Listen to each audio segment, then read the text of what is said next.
the moment anti-road protests turned violent. Dozens of demonstrators attacking government offices in a normally quiet Moscow suburb. The violence comes amid growing frustration over plans to cut down a local forest to make way for an $8 billion highway connecting Moscow and Saint Petersburg.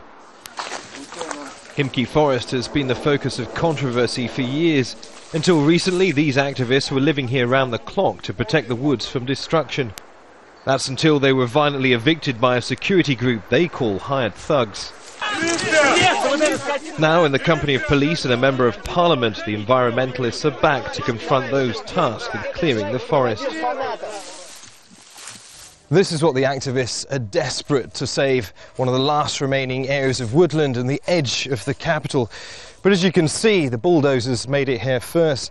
Activists say an area the size of 2 football pitches has already been destroyed. Despite the work being granted approval by the Supreme Court, opponents say the builders aren't sticking to the approved plan. As you can see, the plan starts off along the railway, then makes a very strange detour into the forest. It circles in a very odd way, then goes back to its original route.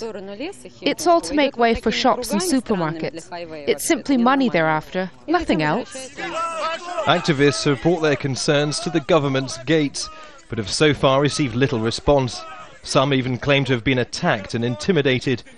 But with dozens of environmental groups now weighing in on the argument, there's hope the authorities will pay more attention.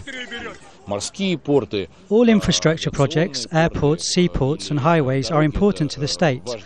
But if respected organisations like Greenpeace say there are alternatives and it's possible to build a road alongside the railway, we have to consider whether that is really the case. French company Vinci Concessions, responsible for the construction, was not able to immediately comment, but one of their subcontractors insists everything's in order. All the work here is legal.